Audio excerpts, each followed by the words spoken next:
So previously, we start with the experiment design bullet points. So in FNA, we have two programs that you can handle, to help design experiment to specify those trials at the individual level.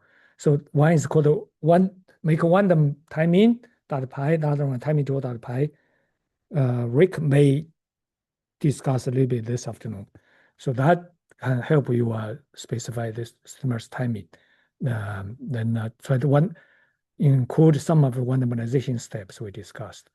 So another stage I mentioned earlier is body covariate selection, right? So when you design experiment, you need to think ahead of time what kind of quantity variables or let's say quantity or any covariates you need to consider, both at the individual and group level. Do you want to collect collection time, any other age, or even body weight, body height, other emotion assessments, right? So there's so many, right? How do we decide which variables are worth considering? Like in UK biobank, you may have hundreds, thousands of called IDPs, individual image-derived phenotypes. I mean, they just include all of them, try to sort out which one is worthwhile based on their p-values or r squared. I mean, their importance, right? Are those strategies justifiable, right? So that's the challenging the next topic we want to discuss. That's important for both experiment design and for modeling, both at the group and the individual and the group level. So how do we decide? I mean, traditionally, we can include everything in the model, then the model to tell us, right? You say you have p-value, whatever, you can say to show their importance. You can use step up, step down, right? So full model, then trim them, or small model, then gradually increase based on their importance. That's one strategy, right? But we need to be clear what's the purpose of the modeling. If the model is for prediction, like machine learning or currently artificial intelligence, yeah, in that case, we don't care about the importance of each individual variable. We just care about the overall prediction accuracy. In that case, the more the better, regardless of how they are relevant to in any sense, right? So if for fMRI study, at least most of the time, prediction is not our purpose. It's about the inference. We want to say something about the relationship that will needs a different perspective, especially that perspective is causal inference. We'll say use a concrete example to demonstrate why the issue of including covariates is not as simple as currently the people, in common practice. In this case, suppose we have totally 6 variables. There's a response variable, that's y. This is typically in the VBM, voxel-based morphometry. So you have some structural image, you get some gray matter estimate, right? So suppose the response variable is short-term memory estimate. So it's a behavior data. So one number per participant. But predictor or the experimental, the focus of the relationship is how much is the gray matter density can predict the short-term memory. So the y is the behavior, the x is the predictor, right? I mean, it's the voxel-wise estimate. Right? So that's a little bit different from the typical we do. The typical fMRI study is the y is the voxel-wise value, the x is something about the participant behavior with some features. But in this case, it's the x is the voxel level value. In addition to that, we have 5 covariates. So there are 2 between individual factors, males and female, that's a grouping. There is a genotype, right? So those are the 2 categorical, between individual factors. Then there are 3 quantitative variables. There's age, there's body weight, there's a intracranial volume. So that's a single number, right? So total brain volume. So now I'm going to raise a few questions. Is it okay? Because the typical program in neuroimaging is the y is the voxel level value. Can we switch the two, right? Put the the gray matter density at each voxel as the response variable, use the short term as a predictor. Right? Is that okay? Because the focus is about their association. Maybe it's okay, right? Switch X and Y. So that's the first question. Is that okay? The second question, can we include all of the 5 covariates? Right? So in addition to the predictor. So we have a full model. Let the model tell us which one is important, right? So that's the second question. That's the covariance selection. The next one. Once we have it, you may say this model is pretty simple, right? So we have the X plus 5 covariates. We end up with 6 beta values. Even if we focus on the one we care about, there's 5 covariates. Are those 5 beta values interpretable?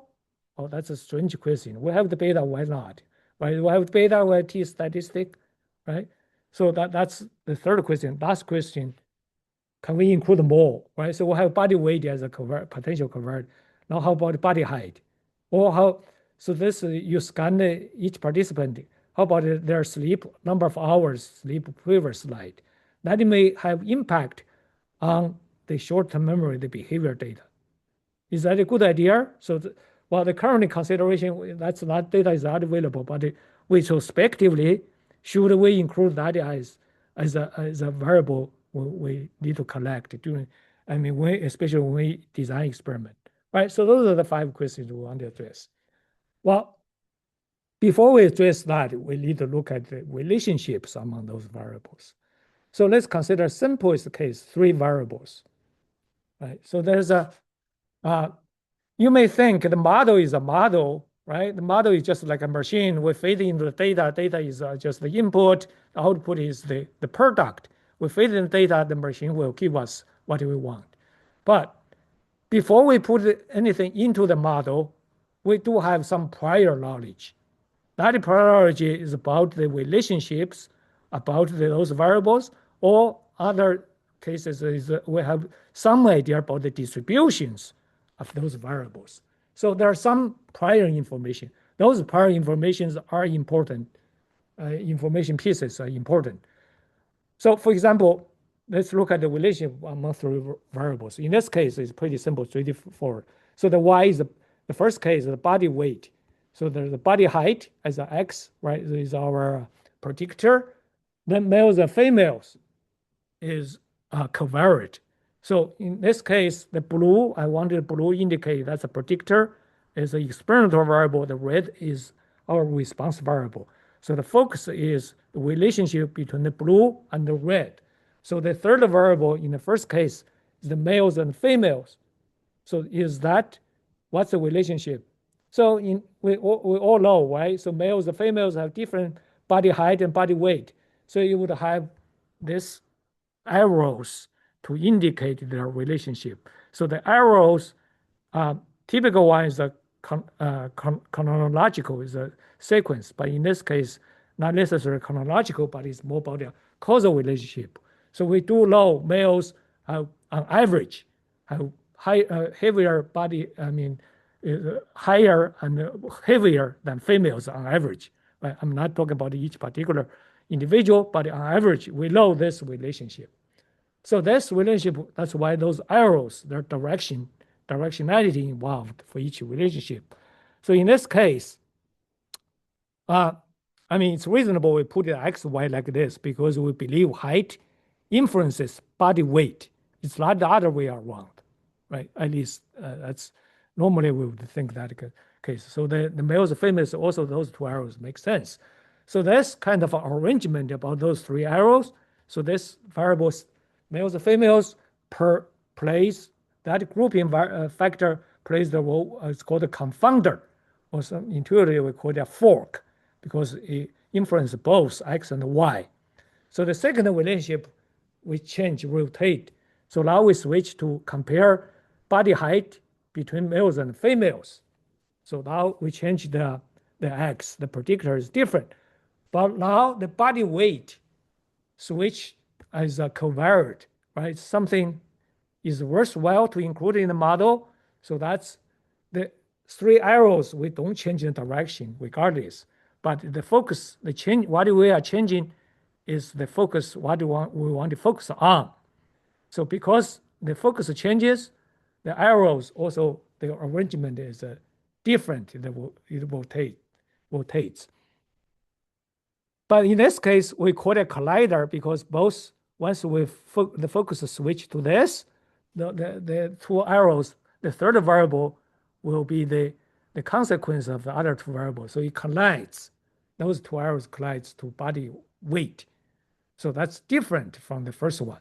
So the last one, now we switch to another focus. We compare the body weight between males and females. So now body height becomes a covariate, but now the directionality is different. The body height, the covariate C, is we call it a mediator or call it a pipe or call it a chain sometimes, depends on the person's preference. So those three cases, those are all the cases once we have focus. So now for each of them, is it justifiable to include the third variable as a covariate? So that's the question we want to address. So the answer is the first case, yes, absolutely. You can use simulations or real data to demonstrate that. If you don't include males and females as a covariate, then this relationship would be get biased, get distorted. So in the first case, yes, you always should include that as a covariate. Otherwise, you get a distorted result. Second case, the answer is no, absolutely not. You should not include body weight as a covariate. That's because intuitively, I mean, the first case, intuitively, we focus on this arrow, right? So that's because this confounder influence both. We should, because if we don't, then the estimate would be biased. That's pretty intuitive because that is a confounding effect. The second one, the third variable is not on the causal information flow, right? What we care about is this from X to Y. So this third variable is not on that path, so we should not. So that's the second case. The third case, what should we say the last case? Well, there are two different ways to reach from X to Y. One is the direct path, the other one is indirect, right? So there are two different ways to reach the Y. So in this case, most of the time, because we simply want to say males and females, do they differ in terms of body weight? Then in that case, we should not include body weight as a covariate. If we do, then I will also distort the estimate. Only under a special case that you pretend both females and the male have the same body height, then you want to compare their body weight. In that special case, you can include body height as a covariate. But that usually is not the case we care about. Under some substantial case where you assume females when they both have the same body height, yes, in that case. But usually that's not the scenario. So that's the simplest case. How about this case? 4 scenarios. So the third variable is the child of the X, right? So in that case, that's one scenario. Second one, the third variable is the child of the response variable. The third one is the parent of the X. Last one is the parent of the Y. So among those 4 scenarios, only the last one is worth considering. The other three situations, no, because again, intuitively, we only care about the direct information flow from X to Y. So they say the first 3 cases, they are not on our causal path. So you should not. If you do, that will be problematic. The last one, why it's worse, it's not absolutely necessary, but it's a good idea. Why? So they say the variable is still not on the path, but it helps improves the estimation precision. It's not about the accuracy, it's about precision. I mean, another way to say it will improve your p-value because it explains part of the variability in the y, even though it's unrelated to the x. So that's only the last scenario. It's a good idea to include the third variable as a covariate. So this slide basically tells us intuitively, I mean, those are simple cases when we consider a covariate. So let's use those laid out the principles to apply to a simple case. Suppose fMI, where the y is the both signal, right? Both response. Males and females, that grouping factor is a predictor. The age.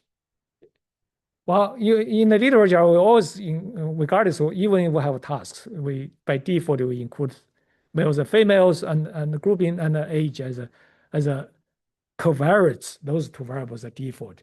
It's a good idea. Usually it is, but I mean, you can say this once you lay out the directionality of the causal relationships. So in this case, it's basically the previous slide, this scenario. So it's the age is the parent of the response variable, right? So the different age may have different brain response, but there's no relationship. I mean, apparently that's clear, right?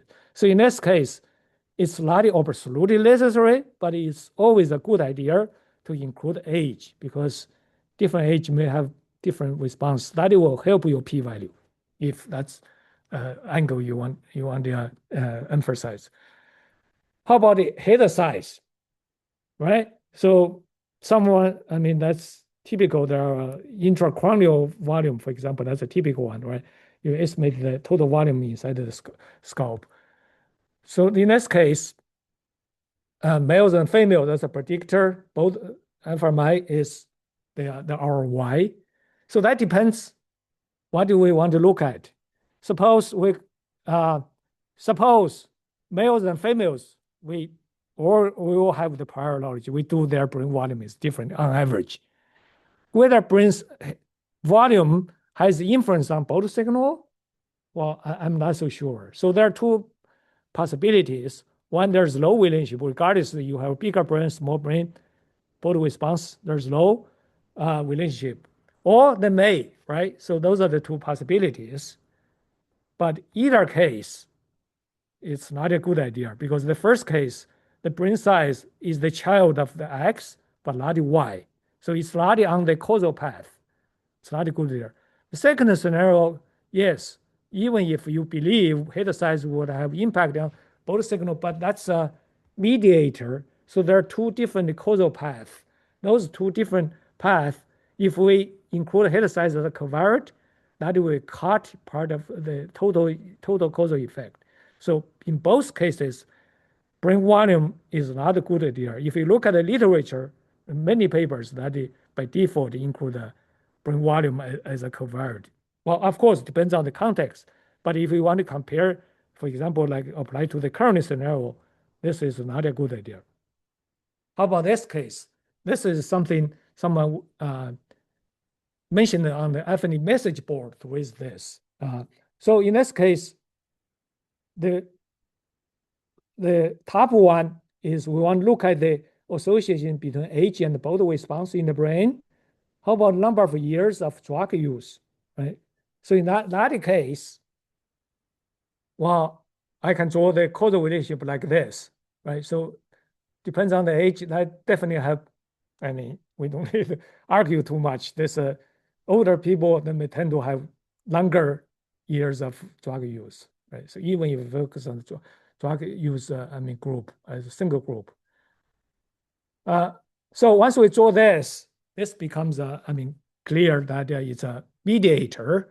So that tells us that variable is not a worthwhile. If we do, that will bias the estimate. So in this case, pretty straightforward. So how about the next one? If we want to look at the number of years, how is that related to both response? How about age?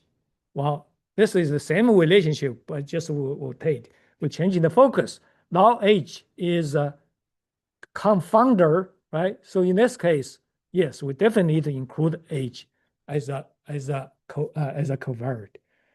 So those two cases, the focus is different. typically we say we create a single model, we can address two different questions.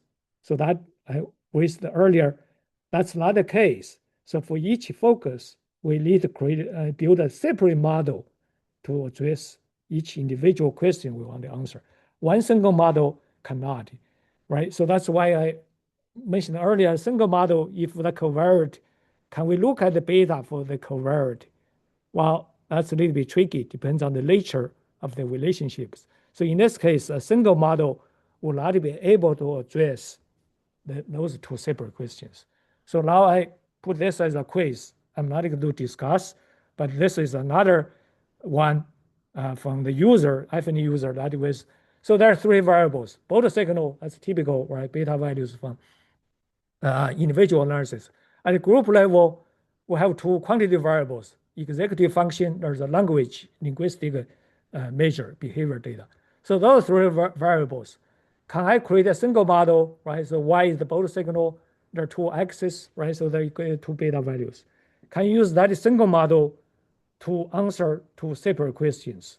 Right? So that's, I will leave that to you as your exercise. So now let's revisit the example I mentioned earlier 2 slides back, right? So remember, so in this case, the Y is the short-term memory behavior data. The predictor is the voxel level, right? So gray matter density from VBM, voxel-based morphometry estimate. So 5 covariates, 2 between individual factors, right? 6 grouping factor, then genotype, right? So that's Apple genotype. That will have impact, I believe. There's lot of information that will have impact on the short-term memory. So then I have age, body weight, the brain volume, right? So if we draw the causal relationships among those 7 variables, right? So remember, keep in mind, the blue, that's a gray matter density, that's a voxel level value. Short-term memory is the behavior is our Y.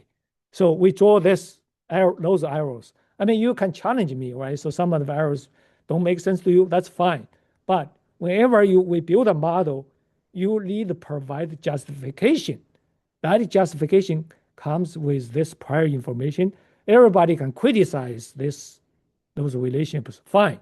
But we need to make that transparent, make it implicit. Ideally, we should include this diagram into the paper to justify your adoption of your modeling strategy. Right? So once that is transparent, everybody wants challenging, then they need to justify their own diagram. So if this is our common knowledge, I think this roughly reasonable. If you disagree, that's fine. But at least we can discuss to answer those 4 questions based on this flow chart. So the first question, can we, the X and Y, can we switch them? Right? So change well, the answer is no, because the information flow is from X to Y. If we switch, we have a paper to have simulations to demonstrate this would be problematic. Right? If your goal is just calculate the correlation value, fine. But if you want to interpret the beta value, then it will be problematic. So that's the problem. Then how about those 5 covariates, right? So those 5, the black ones, we can go through some of them. For example, age, right? Look at the age. The arrow goes age to both X and Y. This will be what? Confounder. So in that case, yes, we definitely need. That is absolutely good idea. Well, let's look at the body weight. Body weight is basically trapped here. It doesn't go out, right? So it only gets in from 6 from the 2 genotypes. It has low impact both X and Y. So this is called a confounder, right? So it's trapped there. So in this case, body weight should not be included. So we can go through all of them like this. How about this genotype, Apple genotype? Well, this influence Y, but not X. We cannot get it to X. I mean, it stops at body weight. It cannot reach the X, the gray matter density. this would be considered as what? A parent of the response variable. So in this case, it's not absolutely necessary, but it is a good idea in a sense. It helps the accounting for the variability. So this will help improve the estimating precision, but not the accuracy, but the precision. So this is a good idea. So we can go through the others like this too, but I will stop here, leave the other two, other to you to practice your understanding about the relationships, how to apply the principles. Are all the estimated beta values interpretable? No, that's not true.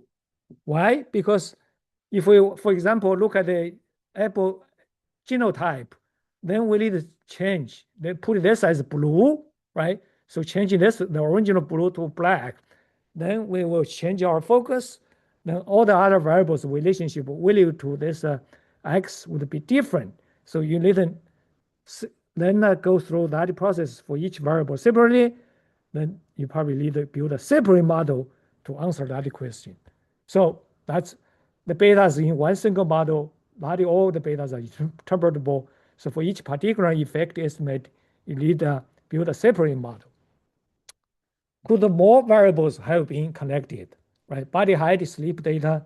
So I will leave that exercise as well, because you need to draw this diagram by add that variable, then add the arrows, then to answer that question.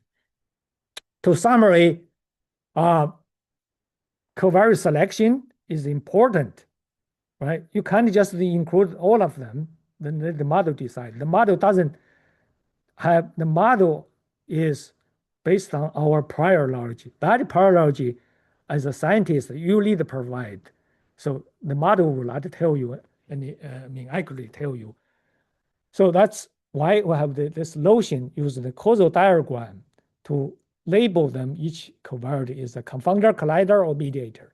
Right? There's an ancestor and parents versus children. So those concepts, once you have them, then that will help you design experiment and how to build a model at the individual and group levels. So that's basically. So there are some complications like motion estimates, right? So like group level, I typically say FD, frame-wise displacement, right? Put it as a covariate in the group level is worthwhile. While it's complicated, it's too difficult and too complex to discuss here. But you can, whenever you have a scenario, you probably need to justify to some extent, right? So it's not simple. Just you have a variable covariate, it's a frame-wise displacement or whatever other variable. You can simply just inject into the model that will help you improve. That's not necessarily true. You have to justify to some extent. So next one, let's talk about the hemodynamic response estimation approach, right? So at the individual level with multiple tents, right? So we already discussed that the canonical HRF can be inaccurate for some of the burn regions. So how do we improve at the group level once you estimate the HRF? We can't simply use the peak value, right? So that's because it's a little bit challenging. Maybe in the future we will have some options, but currently it's hard. So suppose we estimate the hemodynamic response profile with multiple beta values. When we go to group level, how do we deal with this, right? So I want to skip this part because that's a SPM approach use 3 basis function mentioned earlier, because that's still not good enough.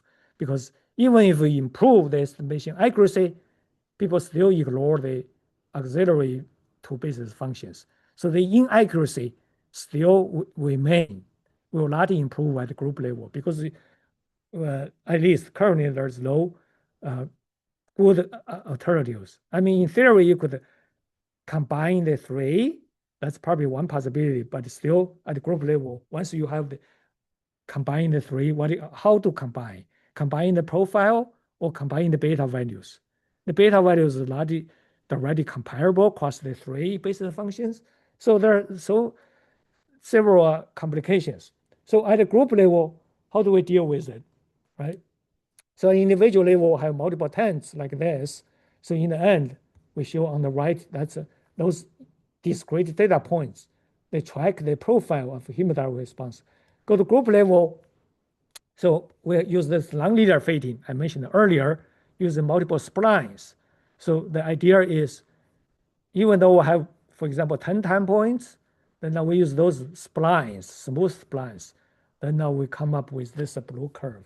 That blue curve will help decide the information about the profile. So then the individual discreteness was not important because it's sort of like an interpolation, but there's a penalty, right? So involved. It's not just a simple interpolation.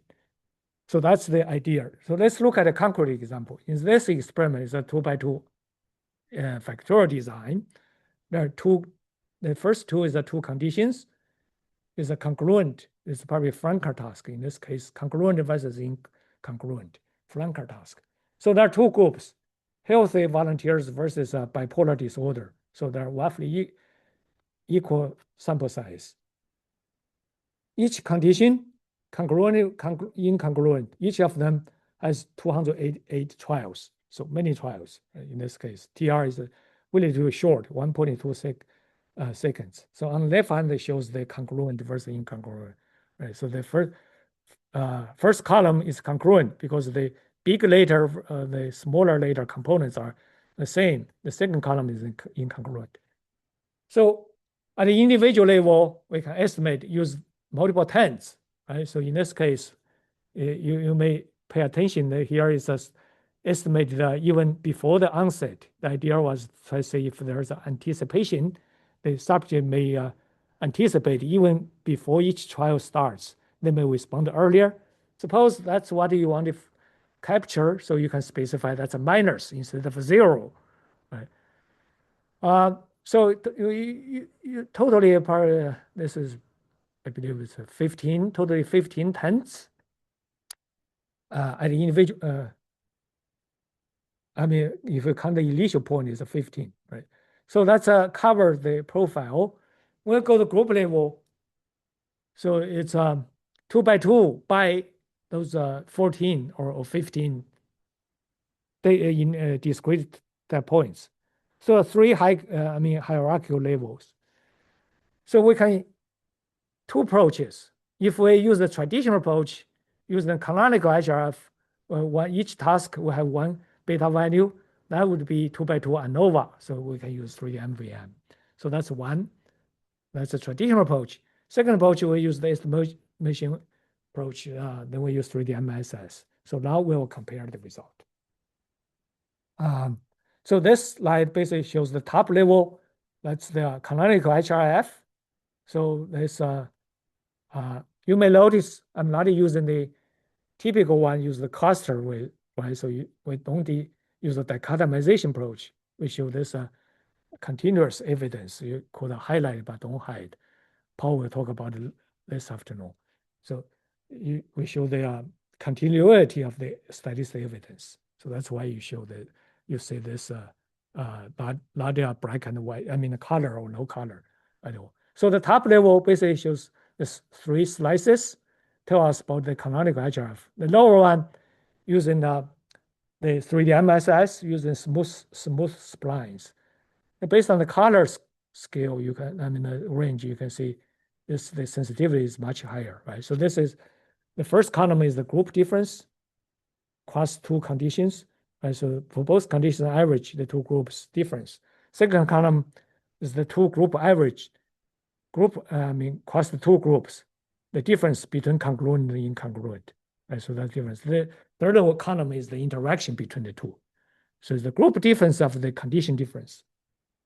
So that's overall. So that's, you can see that's an omnibus test, right? You can look at closer to one particular voxel.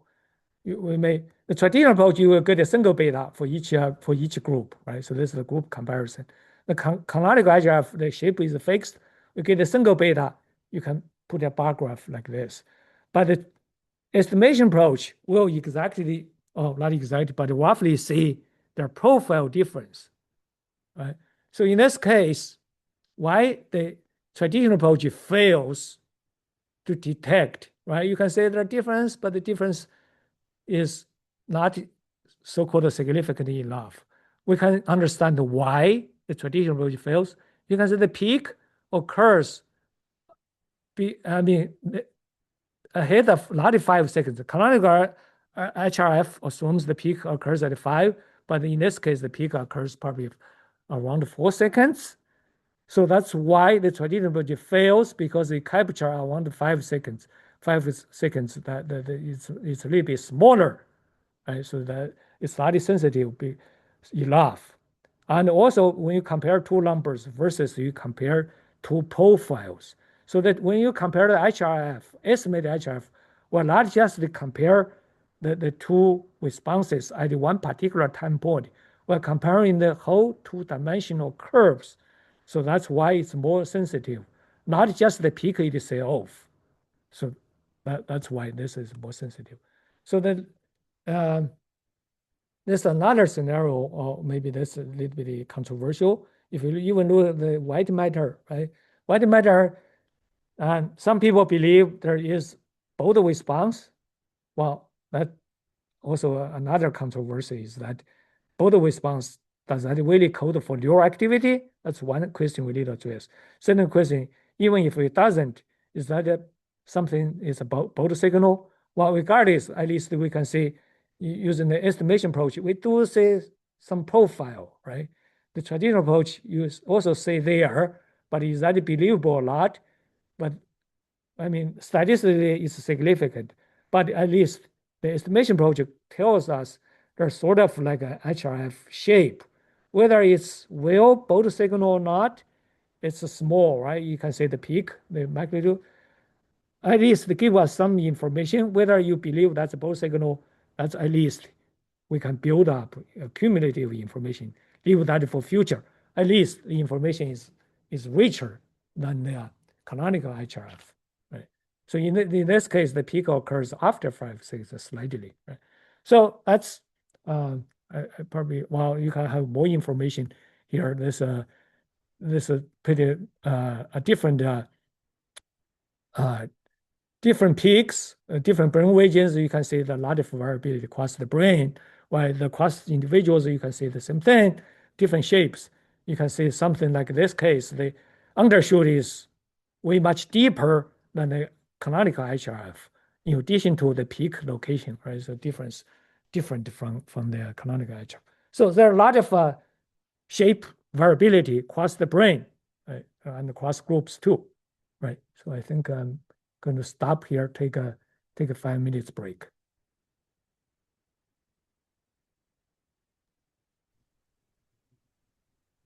Cool. Yeah, why don't we take a 5 minute break and people can put questions in the chat and we can start the next part of the talk with any questions then. There was a question about 3D MSS, whether it takes consideration into two different types of variability. One is cross-individual, quantum effects, how different cross individuals. So that is automatically embedded in the model. How about the cross space? No, the currently 3D MSS is like typical neuroimaging programs. It's massive univariate, so it assumes independence across voxels. So that part potentially in the future, hopefully we would find a way to address it. But currently, it's still massive univariate approach. Then multiple comparison is an issue in the end that we need to address. But one way to address is that they're using a highlighted but don't hide, which Paul will talk about later on. I think we stopped here. So here with this is the slide that I showed earlier. So there's a lot of cross-space variability in terms of the hemodynamic response profiles. So if you focus on the feature of the profile, for example, there are a lot of variability too. So here it shows 5 features. There's a body peak, you can say cross-space, I mean, understandably, both response magnitude, right? So it's different across the brain. But even the undershoot, the bottom undershoot, the later, it's also, there's some pattern in the brain, right? So there's how about the peak versus how deep of the undershoot is also different. There's other two features: time to peak, right? So that where the peak occurs and where they are the lowest point, the undershoot, right? So they all vary based on, you can say there's spatial patterns about those all those five features. So to summarize, so the estimation approach is more sensitive, more accurate, right? So, but of course, it's more complex, more effort is involved. So this basically shows the script. So you basically shows that you can use that as a template to adopt this modern approach. So the way worked, I think it's worth the effort, right? So both for experiment design and for modeling.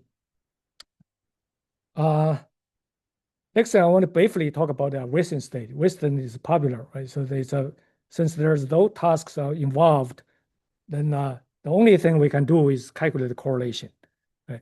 Correlation, I mean, there are different ways you can use a set, pick up a few sets, then how the rest of brain is correlated with one of each sets. So it's one, or you can do other different scenarios, choose a list of RIs. Then calculate the correlation, and you end up with correlation matrices for each, for each individual participant. Then go to group level, go to group average, like one sample t-test or pair, two sample t-test. There's some issue we need to be concerned, right? So since the one dramatic difference between resistant and task are FMI, there's no tasks.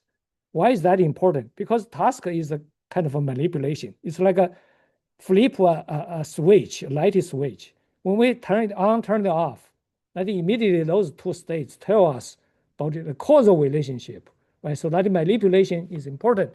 Similarly, for task-based FMI, those tasks, if we go through a few randomization steps, that will tell us something about the brain responses, right? Especially both signal. Not necessarily neural activity, at least there's some approximation of the neural activity. So at least the indication.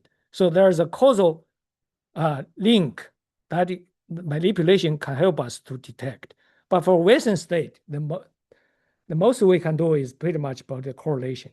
Well, when we calculate the correlation, then we can say the components. So for each brain region, for example, those two people, left and right are two brain regions.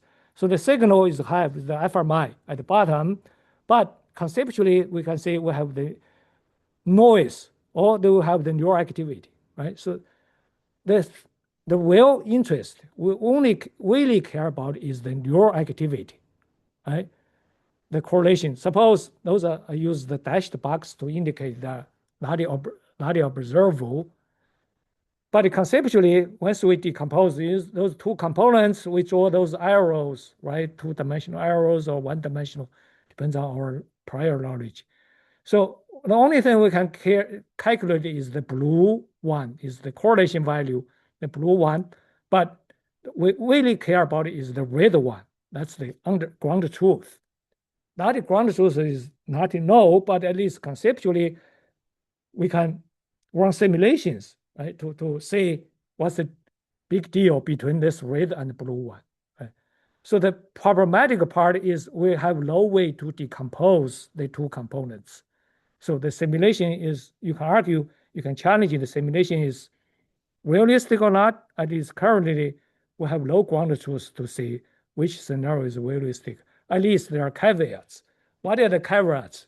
Suppose we want to compare two groups. So in this case, each of the 5 cases, there are 20 participants in each group, right?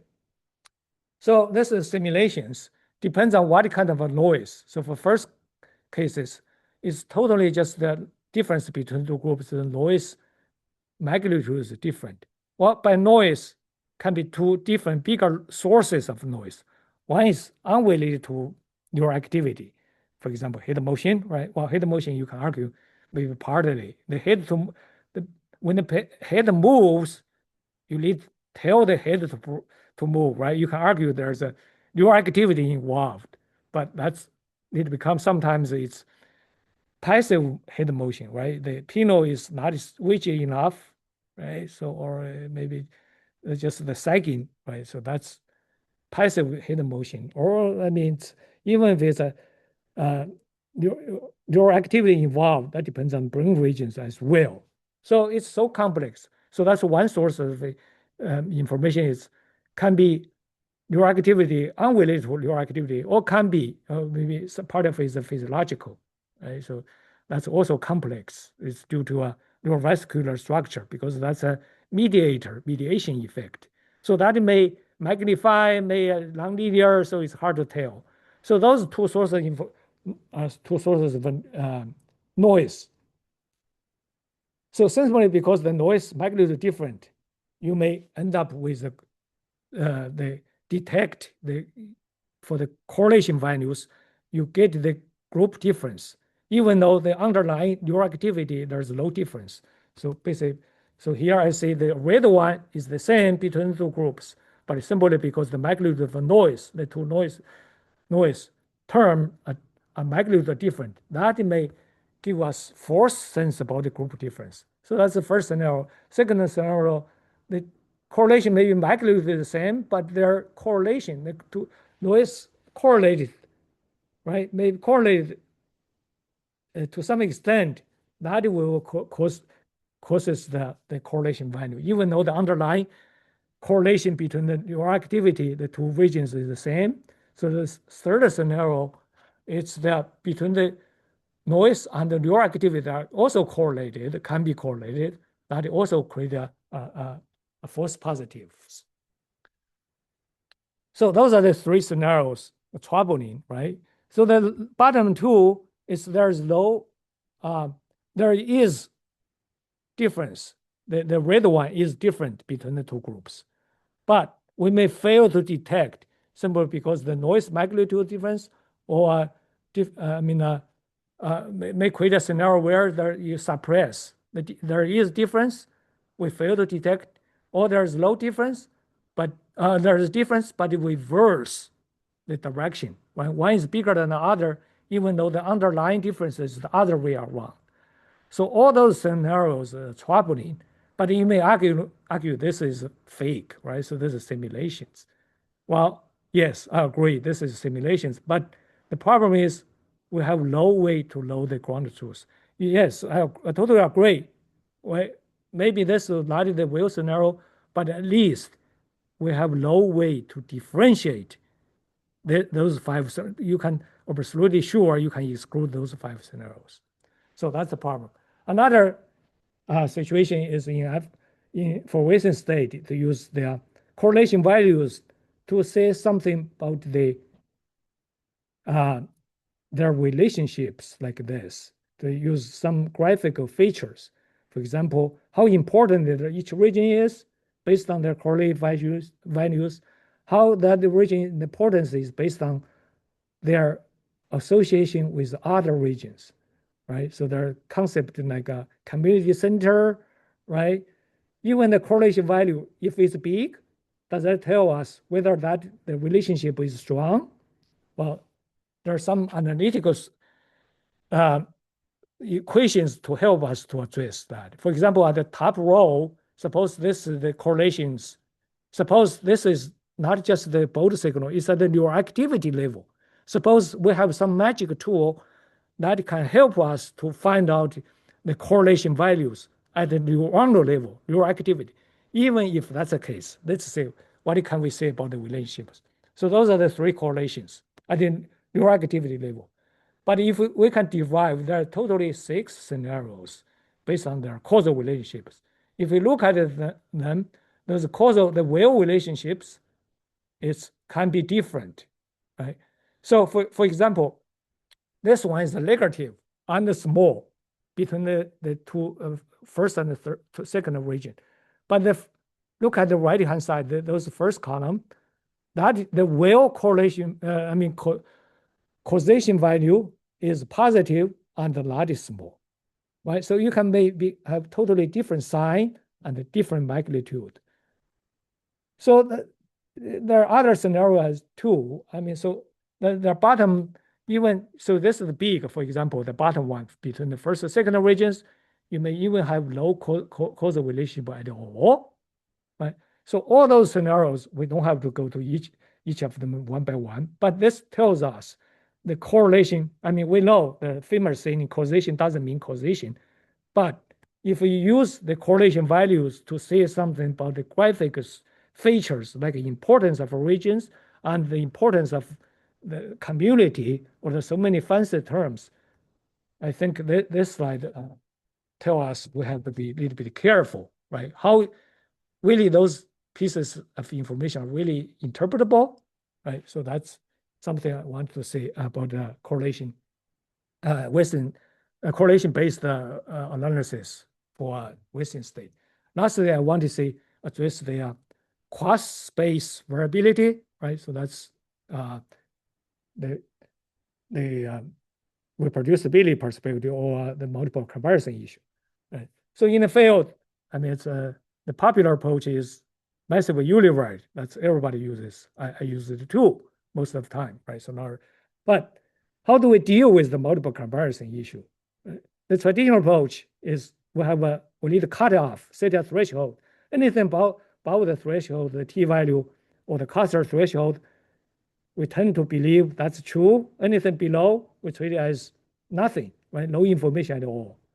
Right? So based on that mentality, that illusion, the field, there's a lot of talks about reproducibility, right? So there are famous papers about this, right? So for example, the salmon paper scan a single salmon head, a dead salmon, right? So you find a cluster, right? So that's the earliest one. Later on, there's a cluster failure, right? So people are so afraid of the cluster is not stringent enough. Then 2020, another paper, 70 teams, different teams analyzing the same data. Then the conclusion is there's so much variability across different teams, right? So there are a lot of controversies about the famous ones are called the LARPs, right? So that's the teams I was talking about. So how do we deal with this issue? I think the basic to me is, do we treat individual studies as something decisive? Is that a good idea? Because that is tied to the current practice. We need to tighten the reporting strategy, right? That tightening process is the reviewers emphasize, okay, are your clusters stringent enough? Are you using the proved method to decide the cluster size, right? Anything below that cluster size is treated as nothing, no information at all. Is that true, right? So that's the one perspective to conceptualize the issue. So that's, as I mentioned earlier at the beginning of this morning, the traditional studies framework to treat it as studies inference as a decision-making process, I think that's fundamentally problematic, especially that is tangled with the multiple testing or adjustment. That's even more problematic. So let's look at a concrete example. So this is one well result, one slice, right? So if we adopt the current strategy, so you have to report the results based on that thresholding. The cluster size has to reach some minimum, right? So in this case, you may say this is one slice, you may say those dots. That doesn't mean that cluster is small because I'm only showing this one particular size. You only see the tip of the iceberg, right?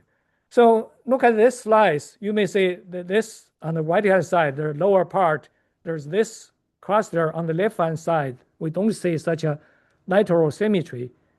Is that true, right? So this is the thing usually we are allowed to report, right? Because the reviewers are their eyes are very widely open and wide open to check your stringency, right? So there's lack of symmetry.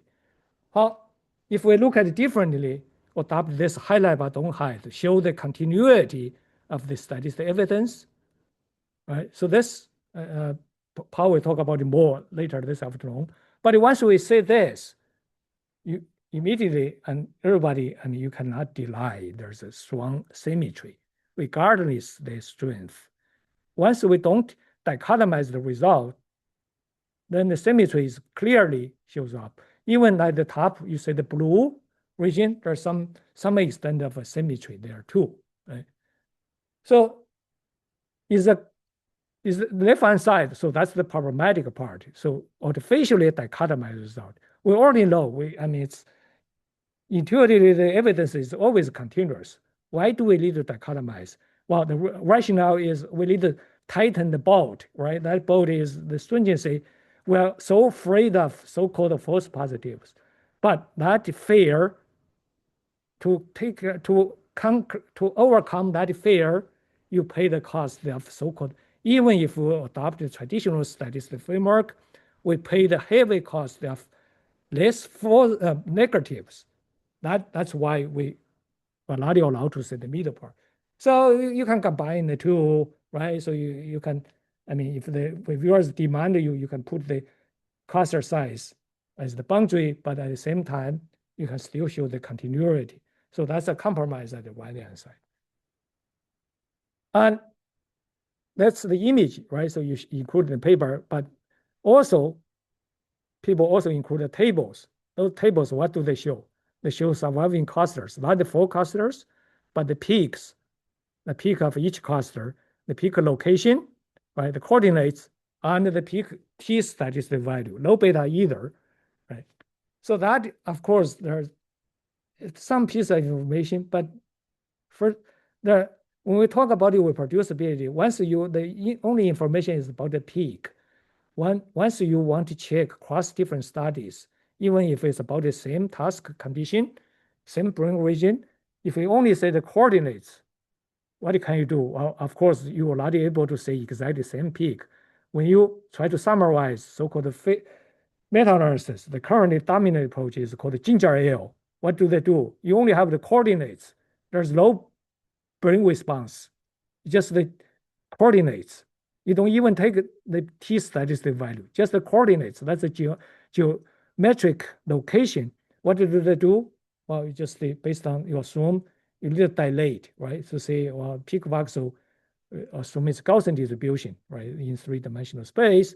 Say how overlap across different studies. There are two problems.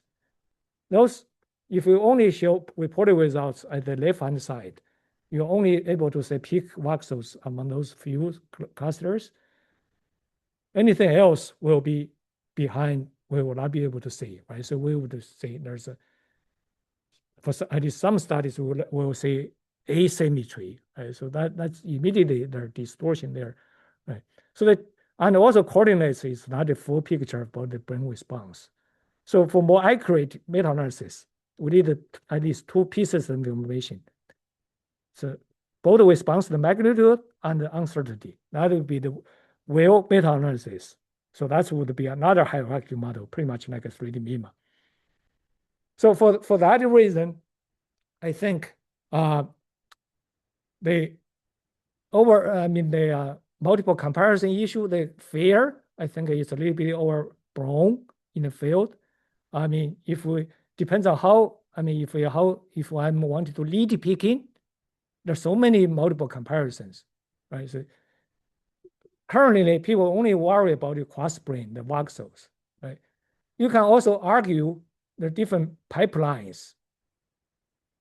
For example, the LARP study, 70 teams. Do we need to adjust for when we make adjustment? Do we need to adjust, divide each team's p-value by 70? Right? That's also a multiple comparison issue. Even for the papers, all the studies in the journal, do we need to adjust for that multiple comparison? So different layers, different hierarchy structure. So the multiple layer, I mean, those are multiple comparison issue, I think it's a modeling failure. Right? So that modeling failure is basically the hierarchical information is not encoded in the modeling process. Particularly for the cross-brain, those voxels, they are not isolated. They do share some common information. If we analyze independently using the massive univariate approach, we assume that their distribution is uniform. It's just a horizontal line. We don't need to plot out the real data.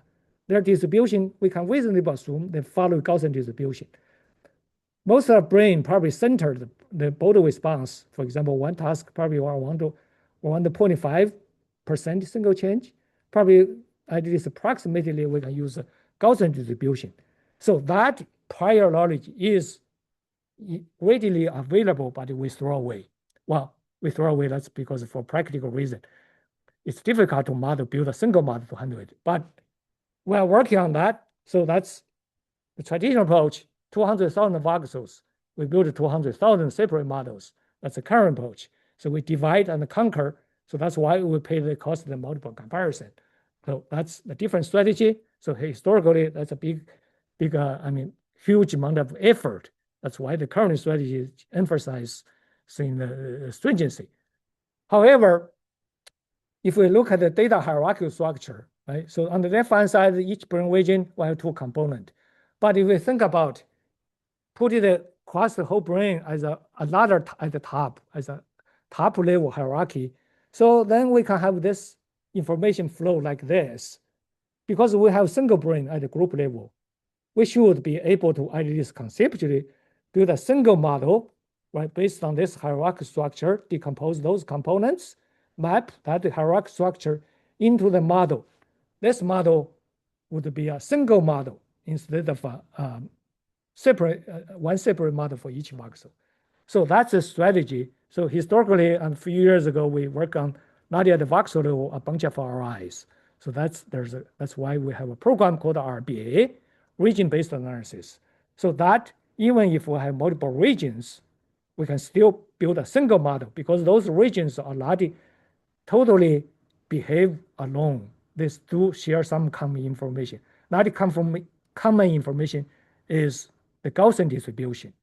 Even whether they are related or not, that's not the point. The point is their information can be captured by a distribution. So that's the prior information we can inject into that single model. So this is a concrete example. In this case, 21 ROIs. We're going to demonstrate this afternoon using this concrete example. So 4 years ago, we used this 20 ROIs, build a single model, then we can compare the traditional approach. On the left-hand side, you can see side by side. The left one is the traditional approach, massive universe under each RI. Separately, the right-hand side is single model. You can see the difference. Well, I can argue, conceptually argue that a single model is better, but it may still feel, well, better in what sense? So there's another way to visually compare them. That is, there's the orange data, which is the black curve. On the right-hand side, I show two plot. The black curve is the same because that's the original data. That's the distribution of all those participants. The color cloud. So since we have a model, we can use the model to generate new data, right? So the right-hand side use the traditional, the right-hand side is the traditional approach. So the red cloud is use the massive univariate approach. Left-hand side is the single model. So you can immediately see which model performs better, right? So that's one way. Of course, there are other quantitative way to measure too. So that's the regions. So I have been struggling because once you extend the RIs to regions, that's computationally, it's very challenging. So that's why there was not much progress during the past few years. So conceptually, it's a much different when we extend the regions to the voxels. The only difference is the neighboring voxels, they are related, right? So that's only another hierarchy we need to care about. But conceptually, we can still build a single model for the whole brain, right? To the hundreds of thousands of voxels, build a single brain. Of course, the computation is a challenge, but we have made some progress recently through collaboration with a group at the University of Michigan. So we are working on a program, it's called SEMBA, right? So it's a scalable imaging modeling using a Bayesian analysis. So that's the acronym is for. So Paul and Yamna in our group are working on this. Hopefully in a couple of months, we would have a program available for the whole brain voxel analysis. So you can say at the left-hand side, you're using the surviving clusters on one slide or using the highlight but don't hide the continuous evidence. So that's what we say on the left side. Even if we show the full evidence in the continuous spectrum, it still need to be disturbing. You can look at the white matter region, right? So there are those speckles. We don't believe that they should be there, right? So if we use the single model approach, the Simba, you can get is much cleaner, right? So it's similar to the left-hand side, but it's need to be cleaner. So those speckles are gone.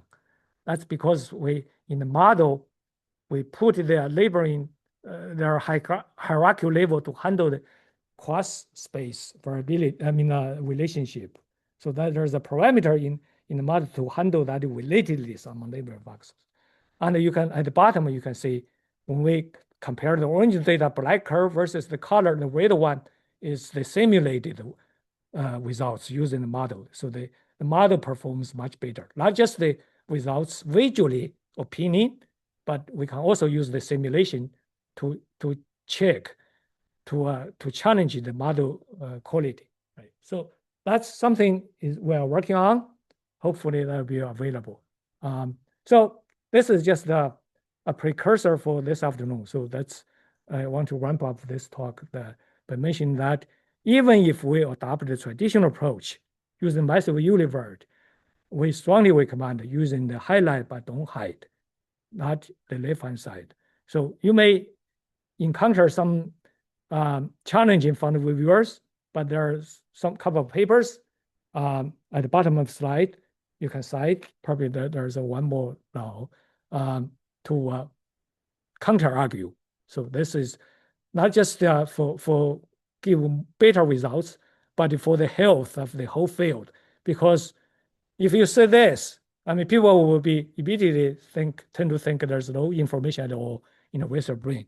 So right-hand side, we do say some useful information that help us to improve in reproducibility in separate ways, even for how to summarize across different studies.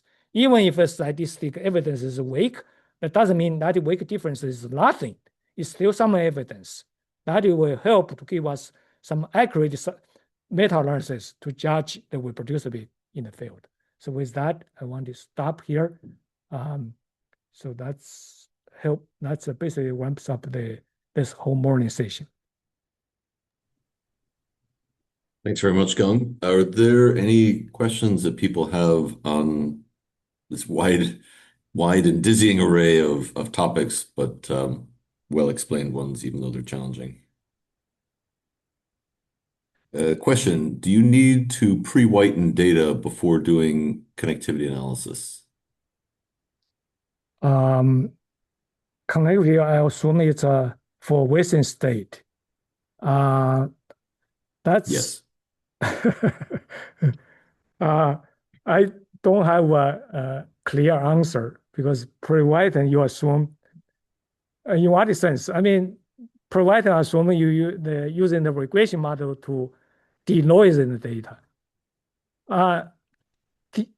Pre-whitening, that means you assume the well both signal is temporarily uncorrelated. Probably that's a little bit problematic, right? I mean, it's the typical TR 2 seconds.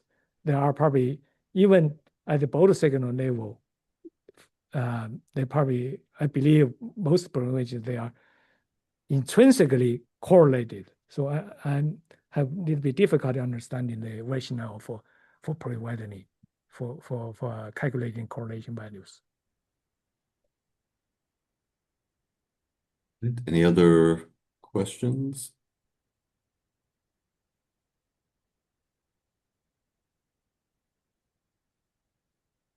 Okay, well, if I'm not seeing any right now, but if people do think of them while they're digesting their lunch, they're also digesting the statistics. We can take some at the start of the next session as well. So we'll break until 1:30 p.m.